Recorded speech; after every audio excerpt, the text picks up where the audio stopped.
Greetings to everyone, respected guest, Dr. Khan, and everybody who have joined. My name is Keerthana. I'm an undergraduate student pursuing history and philosophy at Gargi College, University of Delhi. First of all, I'd like to extend my sincere gratitude to GSTS for creating such a marvelous platform and for giving me a chance to present my talk. I'd also like to thank my professor, Madhvi ma'am, who actually referred GSTS to me and also encouraged me and supported me while I was preparing for this presentation. And a big thanks to everyone who has joined. Without further ado, I'll be moving on to my presentation. In the tapestry of India's rich cultural heritage, art and craft emerged not merely as expressions of creativity, but as the very heartbeat of different communities. It is not a mere assertion when I say that these forms of expression serve as living testimonials to the intricate interplay between culture and creativity. Picture an India without the beats of Bihu in Assam, the lyrical grace of Mohiniyattam in Kerala, or the vibrant threads of chikankari or the splendor of the Kathak. It will entirely be monotonous and it will cease to be what Bharat means. From the Mughlais to the biryani to the elaborate sadhyas, the ways of life of different regions are uniquely different. The reason why I choose this topic is because culture, traditions, and the diverse landscape of India and the world as a whole interests me so very much. And after the 150th talk delivered by Mr. Manthan, which was about bridging gap between the North and the South, I felt like it has already set the stage for a prospective discussion dealing with the regional diversity of culture, traditions, and art. Moreover, I was also writing a paper for the history journal of Jesus and Mary College, which actually dealt with only one specific handicraft, namely Aramula Kannadi, which I'll be taking up later part of my presentation. But with the suggestions of the GSTS moderators, I added a bit more craft works into my presentation so that I would be able to create a presentation which catered to the wider audience. While I prepared for the presentation, I had to choose some of the specific handicraft and leave some craft, which might seem unfair, but due to the unlimited amount of an innumerable number of craft traditions, culture that exists in India, and due to the time limit of the presentation, it is very obvious that I can't give and address them all effectively. In our fast-paced, globalized world, cultural traditions, art, and craft often find themselves marginalized in the face of individualistic promotions and capitalistic agendas. In a country as diverse as India, where cultural traditions, art, and craft form the essence of our identity, it becomes essential for us to recognize their significance. This presentation aims to address these issues and also engage them with the indigenous art and craft in different regions. The topic is the role of cultural traditions in preserving indigenous art and craft in India. The objectives are, first, I'd like to clarify the importance or the significance of unique cultural traditions in India in shaping individual community and society identities. Then I'll stress the importance of understanding all these traditions. Then I'll introduce a variety of craft forms and analyze the relationship between art, craft, tradition, culture, and identity through the case studies of selected art and craft forms that I'll be explaining in the later part of my presentation. And finally, I'll conclude my presentation by summarizing the key points and also giving personal reflections from the research. Individual identity, that includes personal style of clothing, choices, and also traditions passed down through generations, influence self-perception. For example, the turban is a marker of identity for a person belonging to the Sikh community. Community identity, like festivals, rituals, and other customs, define the community identity, along with forms of expressions like dance and music, which also foster a sense of belonging and unity among the community. Craft forms like Banarasi silk and Madhubani paintings carry cultural significance and have a deep connection to local myths, legends, and religious beliefs. Appreciating craft forms is necessary for understanding and valuing cultural narratives. So moving on to my first craft work, which is Dhokra art. Dhokra art form has been around for about 4,000 years and is regarded as one of the greatest heritages from the Harappan civilization. Dhokra is a traditional method of non-ferrous metal casting using the lost wax casting techniques, also known as a cire perdu in French. This process actually involves creating a clay core, which is shaped and covered with wax to create a desired design. The mold is heated to melt and remove the wax after the mold is created. And then there's a cavity formed, and that cavity is then filled with molten metal. And finally, once the metal solidifies, the mold is broken and the final sculpture is revealed. Dogra art as jewelry was worn by tribal women during those periods. Now there are beautiful Dogra bracelets and other jewelries, which is relevant in the popular culture and also in the contemporary society, which is created using a mix of old and new designs. The jewelry designs are inspired by motifs such as local deities, the sun, the moon, the flora, the fauna, like animals and plants, etc. Apart from jewelry, Dogra items also include everyday items like bowls and jars, and also home decors like flower vases, water jugs, posters, etc. The major location for production of Dogra art is West Bengal, Chhattisgarh, and Jharkhand. In West Bengal, the Bankura city in West Bengal is still a vibrant center of Dogra art. The renowned works include men and women performing daily chores, animals and birds like elephants and peacocks. In Jharkhand, the Malhar tribe of Pundi village in Jharkhand make exquisite Dogra vases, keychains, local deities, miniature figurines, and jewelry. In Jharkhand, the Dogra art is practiced in villages of Iktal and Bastar. The basic materials utilized here is brass, which exists in the form of old brass kitchenware or brass scrap. And the peculiarity of Chhattisgarh Dogra art is their narrow body, tiny hands and legs in the sculptures, and also coiled surface in the sculptures, which is not really visible in other Dogra art in Jharkhand or West Bengal. Passed down through generation within artisan families, Dogra art is not merely a craft, but a reflection of religious belief, tribal symbols, and daily life.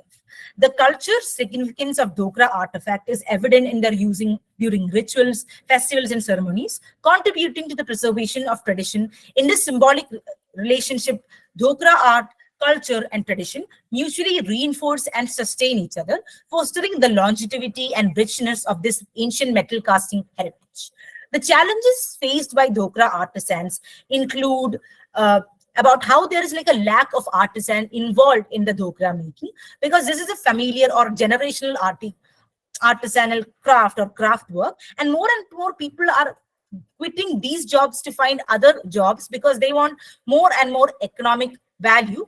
But the growing cost of raw materials is also one of the factors that create economic instability among the Dogra artifacts. Direct marketing is another major challenge, which looks like the involvement of middlemen in the process, which is critical, and most of the benefits may be reaped by the middlemen, and the artisans are left with very minimal value or minimal amount of pay as of the final product. And lack of awareness in the general public and also among the craftsmen about the rising trends in market is also one of the other major challenge faced by the Dogra artisans. The other craft form is Rogan art, which is a traditional form of textile painting that originated more than 300 years ago in the villages of Nirona and Kapta in the Kutch region of Gujarat. The word Rogan is derived from the Persian language meaning oil-based. The Rogan art involves a unique labor-intensive technique. The artist uses castor oil, which is heated for about 2 days. Then vegetable pigment is added along with binding agent. Then finally, a thick paste is derived. An artist using a metal stylus or a stick or maybe a block print is used to draw or plan intricate patterns with a thick paste made from this into the fabric. The castor oil mixture, once applied into the fabric, does not really spread or blend with other colors, allowing for precise detailing. The fabric used will most probably be dark in color so that, the bright colors of Rogan, like shown in the picture, may be visible or the bright colors stand out entirely. Rogan art often features intricate motifs like inspired by nature, mythology, and local traditions like flowers, peacocks, trees, flora and fauna of the region, and geometrical patterns. The designs are characterized by their symmetry and detail. Rogan art has cultural significance in Gujarat and is often associated with the local craft traditions. It has been used to decorate textiles, including garments and home furnishing. Passed down through generations within specific artisan communities, the art also serves as a visual representation of cultural identity.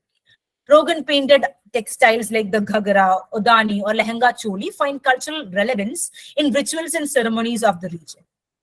Conversely, Rogan art plays a pivotal role in preserving and perpetuating cultural traditions by incorporating cultural motifs and symbols. Rogan art becomes a sort of like a storytelling medium, transmitting the cultural narratives and cultural motives and symbols of the region. These distinctive styles associated with specific regions or communities reinforce a sense of belonging and pride.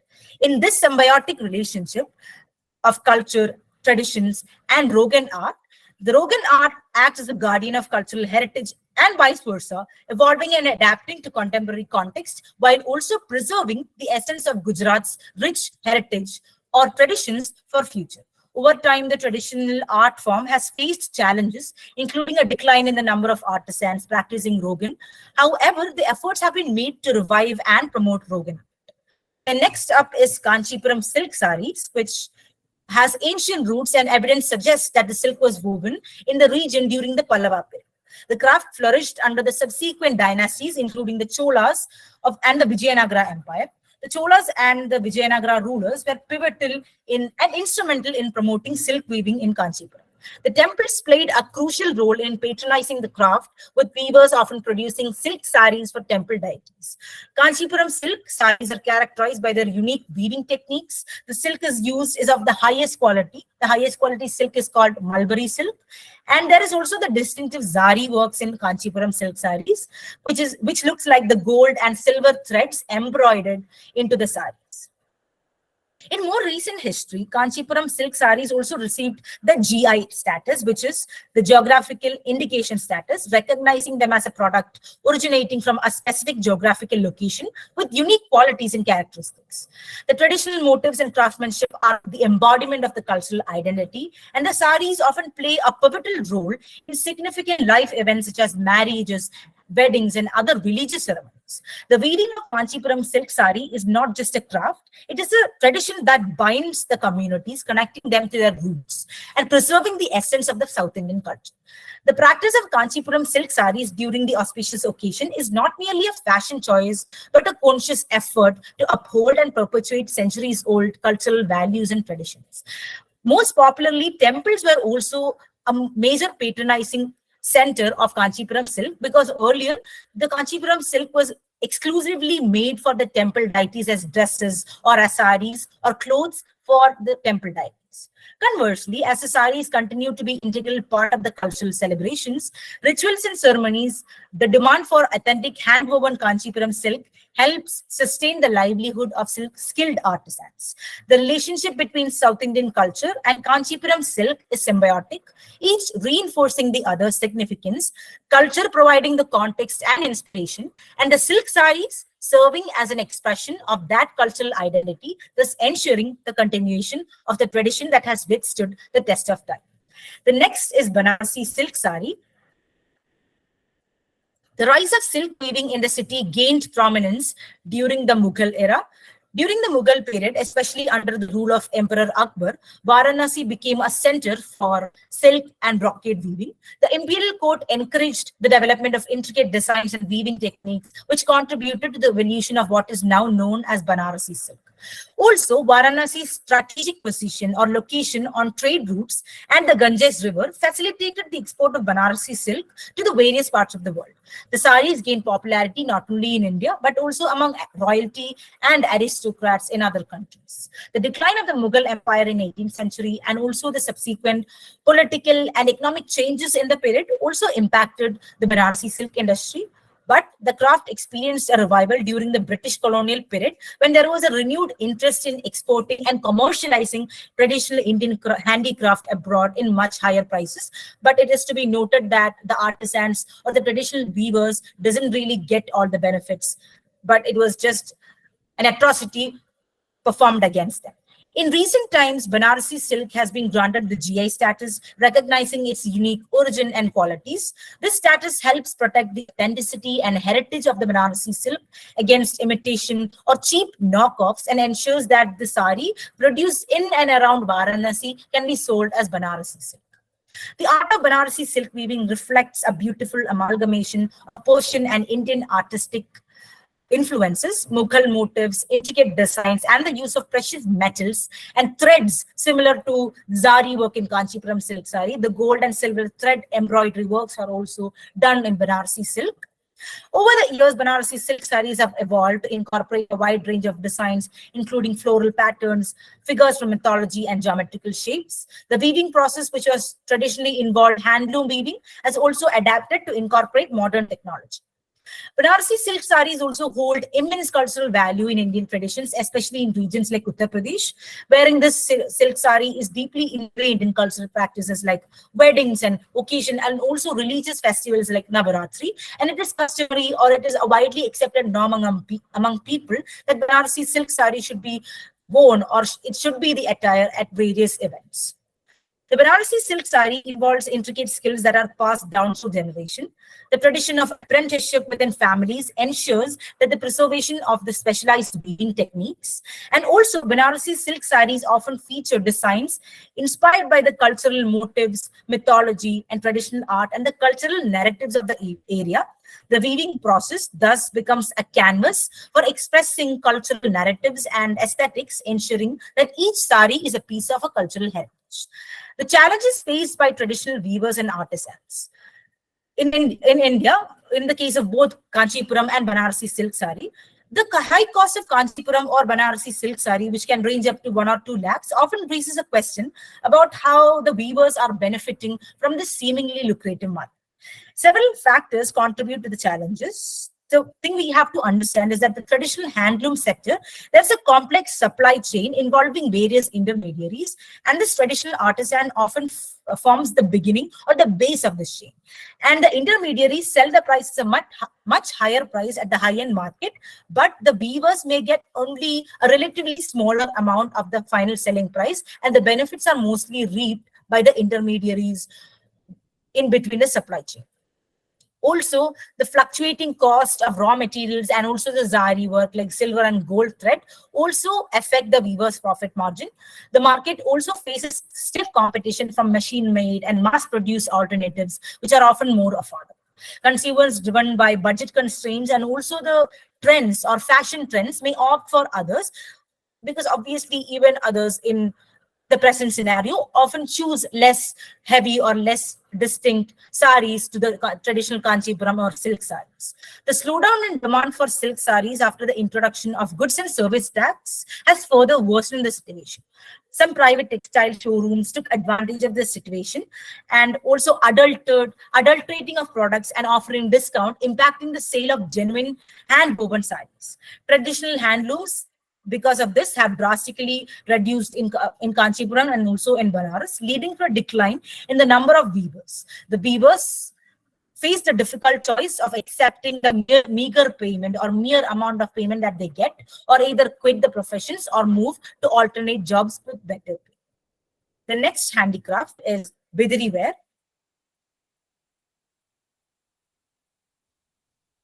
Bidri ware has its root in the Bahmani Sultanate, which ruled the Deccan region of India. The craft is believed to have been introduced by Persian artisans who migrated to Bidr. The Bidr is a location in Karnataka. The local craftsmen then adapted and developed their unique techniques, creating what we now know as Bidri ware.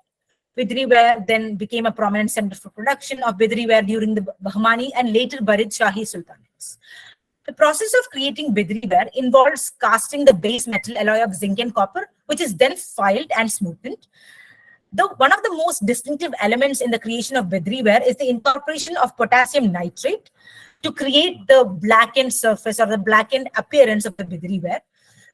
The traditional use of soil obtained from the Bidr fort by artisans, its usage is also notable, which looks like the artisans take soil from the Bidr fort, which is believed to have contains the elements of potassium nitrate, and this potassium nitrate is added with ammonium chloride, and then the created Bidri ware is then added to it and boiled up. This creates a black and shiny appearance to the traditional Bidri ware, which is before processing white in color.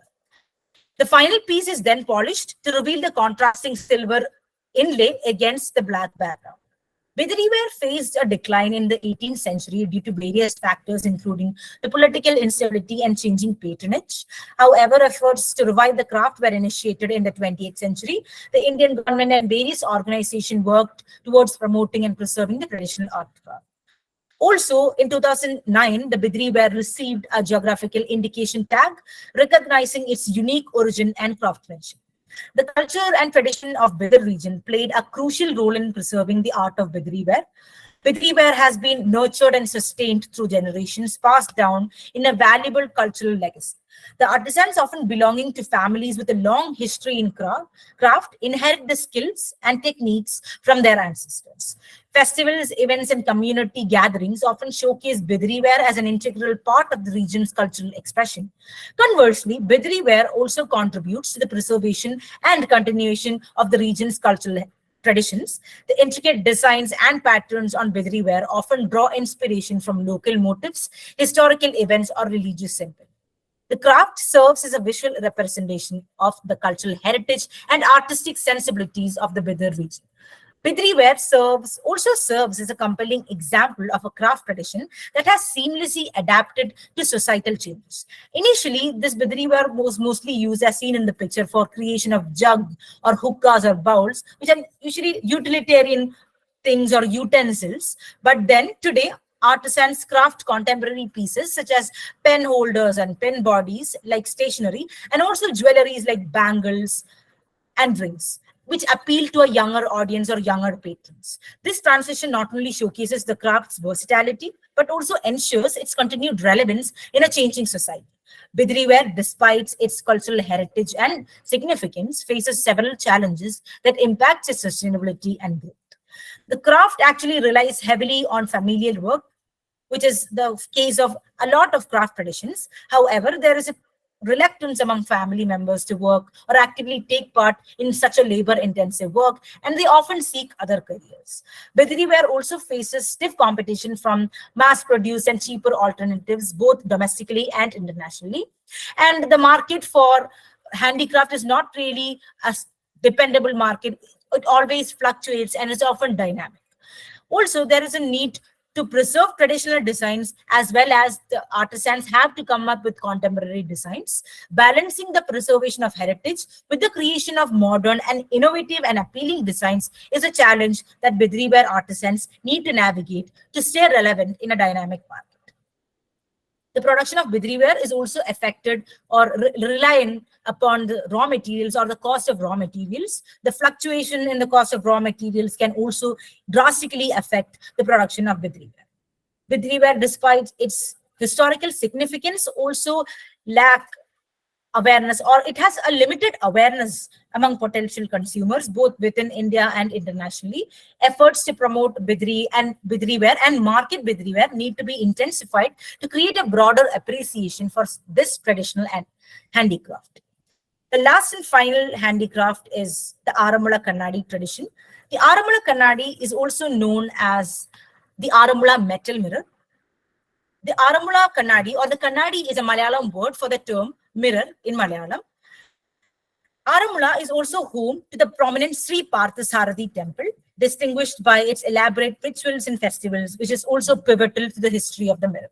The exact history of Aramula Kannadi is not very well documented, but it is believed to have originated several centuries ago. The popular folklore attributes the mirror's origin to an accidental discovery by craftsmen employed in the creation of the deity's crown. Enamored by the exceptional reflection, the Maharaja redirected the craftsmen to create mirrors by the same combination. What distinguishes the Aramula Kannadi from a normal mirror is the fact that normal mirrors create a refraction of our image, but Aramula Kannadi creates a reflection, which looks like in normal mirror, there is a glass with a coating of zinc in the back, and the Aramula Kannadi is a metal so polished that it creates a very reflective surface that reflects our image completely. The exact composition, one of the most peculiar things about Aramula Kannadi is that the exact composition and manufacturing process of the Kannadi is actually a secret and is only known to the very family that creates this art. Men of the community are typically responsible for tasks requiring physical strength and precision, such as metal alloy preparation, casting, shaping, polishing, and quality control. On the other hand, women often handle delicate processes like the application of special solutions, finishing touches, packaging, and presentation. But as Aramula Kannadi is at a risk and faces decline, and fewer artisans are engaging in this traditional artwork, the traditional gender roles are slowly evolving, which looks like gender roles are being broken down with more men and women engaging equally in the work. In recognition of its uniqueness, the Aramula Kannadi was granted the geographical indication or GI status. This status helps protect traditional art form and also ensures that the mirrors produced in Aramula is the only thing that can be marketed as proper Aramula Kannadi. Beyond its craftsmanship, Aramula Kannadi or the mirror holds immense importance in the cultural and religious significance.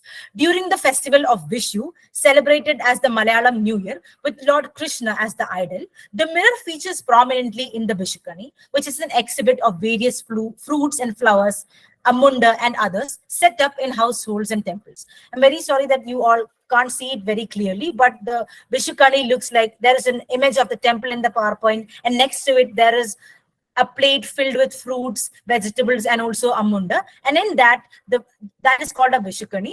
And in that, Aramula Kannadi is one of the most indispensable things.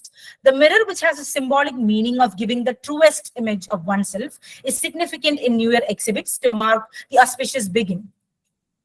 Additionally, the mirror's association with the Ashtamangaliam set. The Ashtamangaliam set is the red image with a plate. And in that, the Aramula Kannadi is also very relevant because the mirror, deeply embedded in the rituals and ceremonies, become an integral part of the community identity. The Ashtamangaliam set is usually given or usually pivotal during South Indian weddings and is actually gifted to the bride by the bride's family, which is of blessing and good luck. The annual festivals at the temple and also the Malayalam New Year celebration serves as occasion for the mirror's display, ensuring its continued relevance. In turn, the craftsmanship of Aramula Kannadi is upheld and refined through these celebrations, with each mirror reflecting not just physical images, but also the rich heritage and values of the community. The reciprocal relationship between culture and Aramula Kannadi highlights how the craft, through its symbolism and application, becomes a living testament to enduring traditions of the region. Yet, such a rich and pivotal traditional handicraft is facing several challenges in today's scenario. The first and foremost challenge is that, as mentioned in many other crafters, is the reluctance of family members to engage, or the younger generation to engage in the traditional artisan craft. And there is a very few number of artisans involved in making the Aramula Kannadi. The second most important challenge is the fact that, as I already mentioned, the traditional methods is actually a secret and is only known by the family members. This secrecy makes it challenging to pass on the knowledge to a broader group of artisans, hindering the expansion of the craft as a whole. Creating Aramula Kannadi is economically challenging also, and it is completely relied upon the cost of materials, raw materials, and it may not always be proportionate to the market value, affecting the livelihood of artisans. The craft also faces stiff competition from mass-produced mirrors and also other decorative items flooding the market. Aramula Kannadi's unique properties and traditional significance may not always be fully appreciated or understood by the consumers, impacting the market demand. To cater to the needs of the craft works, various steps should be taken, as we all know. The global recognition of indigenous art and crafts of India can be done is the Indian government strategically promotes its rich handicraft heritage at international forums like G20 and BRICS. By gifting handicrafts on such occasions, India aimed to create a positive global image, attract international buyers and investors, and also reinforce India's soft power on an international stage. PM Modi has gifted Rogan artworks to the Queen of Denmark and also to the President of the United States, Barack Obama, in various occasions. And recently at the G20 summit, he gifted a Rogan embroidered box to his Japanese counterpart, Fumio Kishida. And Aramula Kannadi was also gifted by PM Modi to his then British counterpart, David Cameron. Banarasi and Kanchipuram silk stoles and garments were also gifted to the spouses of leaders of various countries like Spain, UK, and Japan during the G20 summit.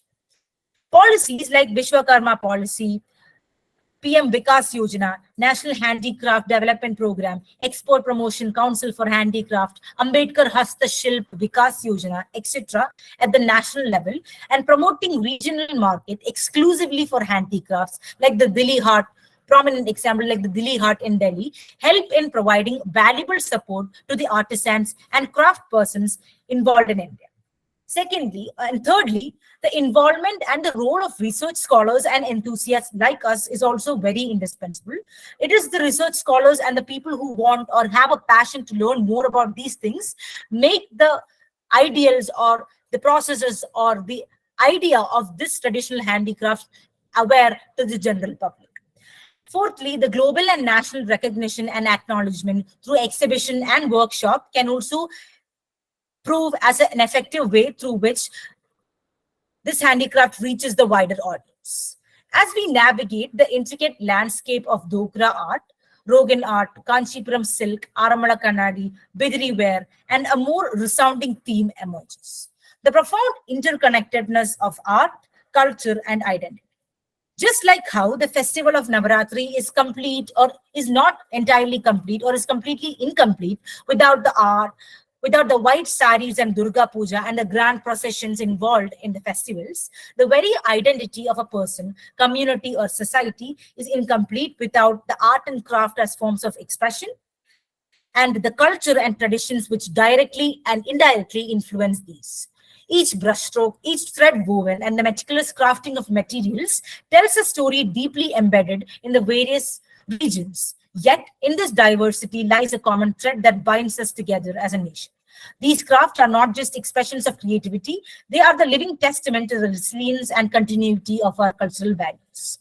As we contemplate the significance of these indigenous art forms, it becomes evident that they are more than just aesthetic treasures. They are bridges that connect communities, fostering a shared understanding and appreciation of our collective heritage. The creation of a professional ecosystem around indigenous art and craft ensures a collective heritage. This in turn empowers them not only to sustain their livelihood, but also to innovate and evolve their craft to contemporary audience. Moreover, this recognition also paves way for these crafts to have global acclaim they rightfully deserve. As I conclude, I am reminded of the words of Mahatma Gandhi. A nation's culture resides in the heart and the soul of its people. In recognizing and safeguarding these crafts, we not only preserve our past, but also invest in a future where a united India thrives under celebration of its diverse cultural mosaic. Whether we are creators, patrons, or enthusiasts, each one of us plays a pivotal role in ensuring the vibrancy of our culture for generations to come. Through these artistic endeavors, we have the power to promote not only the richness of our heritage, but also the spirit of unity that defines us as a nation. Thank you all for joining me and supporting me. And I really apologize for the failure of the PowerPoint presentation. Thank you. Thank you so much, Keerthana. It was such a very, power-packed presentation. Seriously. So, we have some questions from our listeners. So, one by one, we would be taking them. First question is, what role can Indian art and craft play in promoting the cross-cultural understanding and dialogue in globalized world? Sorry, can you repeat the question once more? Yes, okay. So, he's asking that what role the Indian art and craft it plays in promoting the cross-cultural understanding and dialogue in globalized world. In globalized world. Okay. See, the thing is, art and culture, as I mentioned in my presentation, is something that promotes or acts as something that presents the diversity of one region, whether it be the Aramala Kannadi in Kerala or the Bidri ware in Karnataka, the Banarasi silk in Uttar Pradesh. It acts as a marker or identity of a state or a region. So when this specific handicraft or art and craft is promoted globally, it acts as a medium or it acts as a bridge between different cultures, where each culture talks, or how do you say, interact with each other and create a more of a tie-up between different regions, and then it unites the country as a whole, because through this intermediate connections or through this intermediate mixing of different cultures of different regions, then can only we recognize the significance of each and every craft, and thereby we create a sort of a identity, a specific identity of a specific region and also of a nation as a whole. Does that answer my question? Does that answer the question? Yes, for sure. Okay, so next question we would be taking is from Samriddhi. She is asking, what philosophical and spiritual values are embedded in different Indian crafts such as Madhubani art or Patchitra? Okay, spiritual values, right? See, the spiritual values, you can't say that spiritual values are completely influenced or incorporated into the paintings or handicraft. The thing is, all these mythology, all these spirituality, and all these cultural narratives in different regions form as the basis or form the basis of inspiration through which they make these artifacts. For example, in Madhubani paintings, we can find the images of Krishna dancing on top of the snake. These are not exactly spiritual, but it is taken from mythological narratives or historical narratives like these. And in this way, it forms that spirituality and mythology and folklore and the cultural narratives form the foundation or acts as an inspiration for all these handicrafts in India to make art. Yeah. Okay. Okay, so the last question is, how can traditional art forms be interpreted as a commentary on social hierarchies, gender role, and caste system in India? Yeah, that is that's a really great question, actually. See, if I'm at liberty, I may also take examples of other art forms. See, we saw the examples of Bidri ware, Kanchipuram silk, Banarasi silk, Rogan art, etc. and etc. These Rogan art, one specificality of Rogan art is that in earlier times, it was not entirely for the rich class as compared to Kanchipuram or Banarasi silk. Banarasi silk is obviously silk and is rendered as one of the most purest forms of clothing and is only for the gentry class and, like I mentioned, for temple deities. But Rogan art as a thing is only for, it is not highly expensive and it is mostly affordable. And in those times, the people who were not really rich actually bought Rogan art. And this Rogan art also had the sort of, the designs were also influenced from their personal culture and traditions. And they had the liberty to wear this because it also showcased their identity. And moreover, the example of Dhokra art. Dhokra art it's actually one of the most endearing forms of tribal cultures or tribal art craft forms in India. And this also acts as a way through which the tribal people are often marginalized in a mainstream society. And this Dhokra art also forms as a way through which the tribes or the tribal people make sure that their identity, their cultures, their things are also heard to the general public. Okay, Keerthana, thank you so much. That was all with the question answer round. I also have one question for you. Please, just share your experience with GSTS, with the team, about our platform. What are your views regarding it? It is actually, see, I'm really very passionate about history, and even I've heard people, de-emphasizing history, saying history is not very important. And I'm very sad that I couldn't find a lot of platforms where I could openly state my opinions or explain what I want to say. But when I found out about GSTS, I was immensely happy that Sir has taken such a great initiative, such a marvelous initiative, so like-minded people like me, teachers, and everybody can come together every Sunday for it's 1 hour, just 1 hour of 24 hours, and we can talk, we can share our ideas and all. And I just have to say, I had a very fantastic experience in GSTS, and I hope I can present more talks in GSTS in the coming future. And the moderators, sir, everybody has taken that time and also explained to me, gave me suggestions, feedback in the mock presentation. So yeah, very good experience, and I'm really happy that I found out about GSTS. Thank you so much, Keerthana. And I could see the comment section. People are seriously praising you. The audience is praising you for your views. It was really a very, articulated talk, I would say. Thank you so much. And do stay connected with us. So now moving forward, I would like to request our guest of honor for his valuable insights about the topic and about our platform. Thank you, Manvi.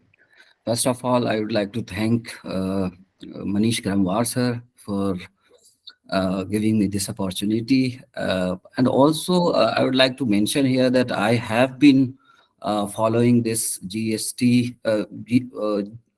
yes, GST series since its inception. Because Manish sir always used to send emails, and sometime I also joined quietly.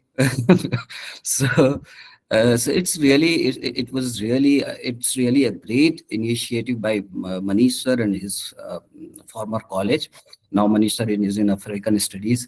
So and he is still patronizing this particular talk series, and that is really a good thing that he is still in touch with his undergraduate scholars and the college.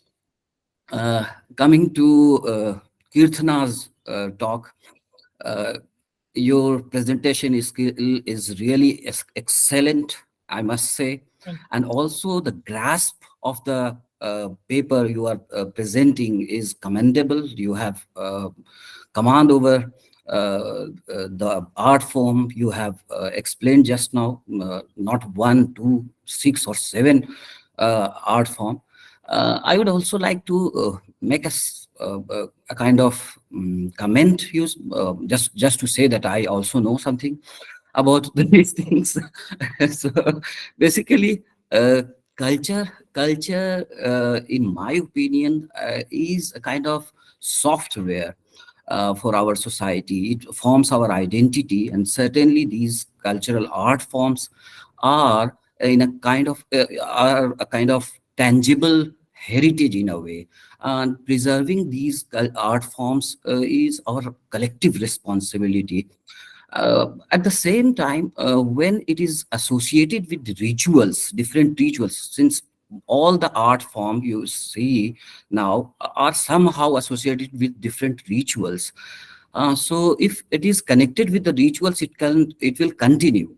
Otherwise, when we think that we will give them a great platform for in commercial world, it is really difficult to uh, push them, because people are consuming in a different way these days. These capitalist societies are in fact deciding how and what will be consuming. So the tradition and culture certainly are very important, and if it is uh, connected to our ritual day-to-day life, so that is going to keep it alive. Because we have seen that when commercial things come into play, it also changes the art form in a drastic way. You must have heard about Padua art. Earlier they used to paint because they had to narrate the stories, but now they started painting altogether. They became painters rather than the bards. They were bards earlier. They used to narrate stories, different stories. So now they became painters under the pressure of selling their art. So these kind of things happen, and sometimes these are also a kind of threat to the art form, because they keep on changing in a way. Thank you very much for giving such a lovely talk. I would really like to and love to read your research paper. If it gets published, please do share with Manish sir so that we can all share it. Okay, thank you. Thank you, Manvi. You moderated the session very well. Thank you. Thank you so much, sir. Thanks for your comment. Seriously, thank you so much, and for accepting our invitation. It's really our pleasure also. Now, I would be inviting Ms. Dia Mittal. She is the speaker for next week, and she would be speaking on legal reforms in India. Dia, the stage is yours. Please present your objectives in brief. Thank you so much. Good evening, everyone. My name is Diya Mittal, and I'm currently pursuing BBA LLB from Vivekananda Institute of Professional Studies, IP University, Delhi. My topic for Graduate Scholar Talk Series conversation is a very serious one. I will be talking about the need for legal reforms in India. So, with that being stated, here are some of the highlights about the agenda that I would be presenting. First, introduction about what do I actually mean when I say that there is a need for legal reforms in India and why that need has resurfaced in the current time. I would be talking about the various sectors of the Indian justice system which needs to be reformed. They include the process of appointment of judges and the need for transparency in that. Then I would be talking about the media in our country and what reforms does it need. Another institution which I'll be talking about is the Indian police system. Also, streamlining the nation's tribunals and introductions of law pertaining to the protection and cybersecurity is an important issue which needs to be addressed. Concluding the talk, I will be talking about the importance of these legal reforms as we navigate the complexities of the 21st century and how we need a complete overhaul rather than just a set of changes. Thank you. Okay, thank you so much. And I would invite everyone to join next week for Diya's talk on legal reforms in India. Now, as we are coming to an end to our program, I want to wholeheartedly thank each one of you for finding time from your busy schedule and joining us today. Thank you again to all the teachers who are here with us today to support us in this initiative and motivating us to work with more dedication. Thank you all. Now, I would like to invite Manish sir for vote of thanks. Thank you, Manvi. It's really wonderful to listen to Keerthana. But before I'm going to give my vote of thanks, I would like to invite one of two colleagues from the different colleges because they are here.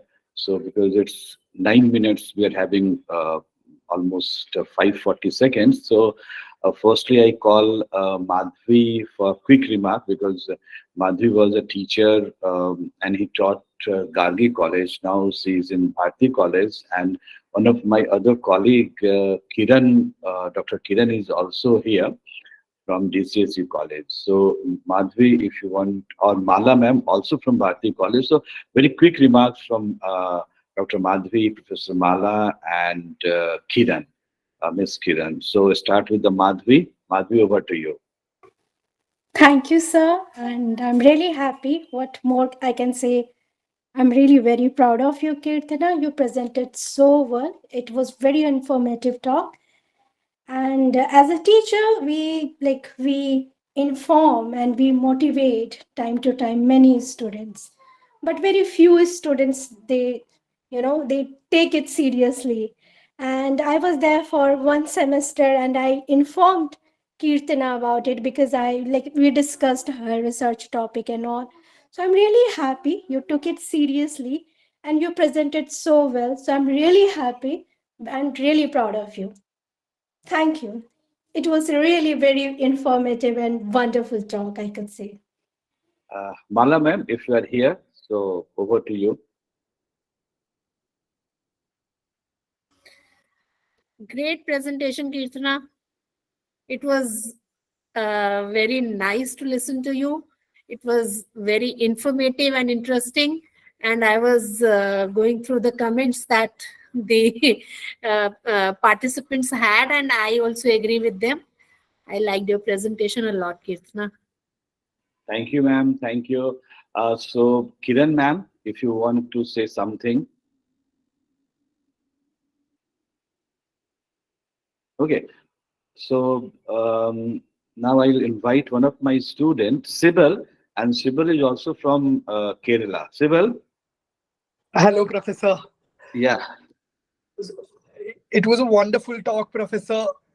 The art and craft scene in India was beautifully explained. The emphasis was absolutely on point. It was a phenomenal talk. I enjoyed it, Prof. Okay, so thank you, Mr. Sibyl. And he was my student. Now he's doing PhD from his station studies. So thank you, Manvi. Now it's my turn.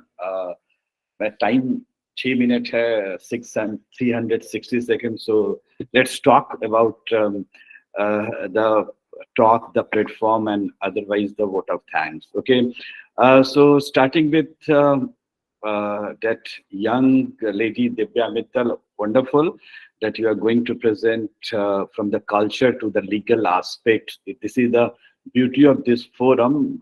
Certainly, we have turned 180 degree or 360 degrees. So thank you, Divya, for upcoming talk. Okay, and as always, Manvi, wonderful depiction of your intellect and your ideas every time you came and give us another aspect of your moderation. Okay, thank you, Manvi. And now, Dr. Khan. Or so he's my good friend, and we interacted a lot. And he just told about the sir, from college to the department, but what has changed? The now culture is software, as you mentioned. Now here culture becomes the cultural connect. That means the diplomacy. Here I'm teaching PhD students, so it's become cultural connect. That means the diplomacy, how we connect connect India and Africa in the cultural way. So culture is a really very interesting and very strong tool to connect everyone. And 22nd January, we are looking around us the cultural showpiece and cultural things, and you just rightly mentioned that if we connect culture to the day-to-day life, it's become very good. But when in the hand of capitalists, it's become a very brutal sometimes. So thank you, Dr. Khan, for giving us a wonderful depiction about your culture and cultural connect. And I know that you are specialized in also somehow, and if not, but as a history student and history teacher, we must connect to the culture. And now the day of the star of the day, Keerthana, a second or third year student from Gargi College, and very wonderfully depicted. When we listen your talk, because we had earlier discussions also, but the day of performance, everybody give their 100%, and you were wonderful. Though some technical glitches, but we can rectify these technical glitches also. So through your journey of ideas from Dogra art to the Bidar form, I also go through the connect to the centers. You started Gujarat, Banaras, Kanchipuram. So एक मैंने movie देखी थी करीब करीब single, उसमें वो पूरा past को घूमता है. मुझे लग रहा था कि through you most of the part we are going through your ideas like Rogan art, silk sari, and Bidri wear, and also the mirror art and the mirror art which depicted the Karnataka to Andhra Pradesh. You are from Kerala. You give us a very sense of the whole India. So those who are saying that India is not united, you give them a good idea. Look, India is united. We need such kind of people, young scholars, young professors, to rectify all these things. And we stand very strong, and definitely we will. So, and one question, the third question was very interesting. That what you have left, Keerthana, that third question incorporated, that is spirituality and spiritual journey, and that's why the question answer round is very important. So your talk, and thanks those who have given us a question answer session. Thank you everyone, starting with my undergraduate students from my college, my MA, my MPhil, and my PhD students, for joining, my colleagues from the different colleges. And I'm looking the chat box, the people are from Gargi College and from different colleges, LSR, few people are from LSR also.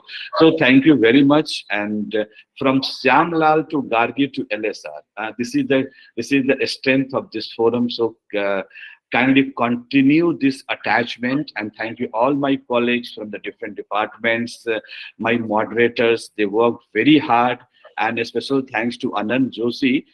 He has given us a recording platform very easily. Earlier it was very difficult. So thank you, Anand, for giving us a wonderful depiction. And lastly, Keerthana, wonderful journey. You can connect your idea to the history also. This is only one suggestion. Otherwise, you were phenomenal, and all the best for your coming endeavor and journey. So clock ticking towards the 6 o'clock. So my role is over here. So thank you very much. Have a nice day.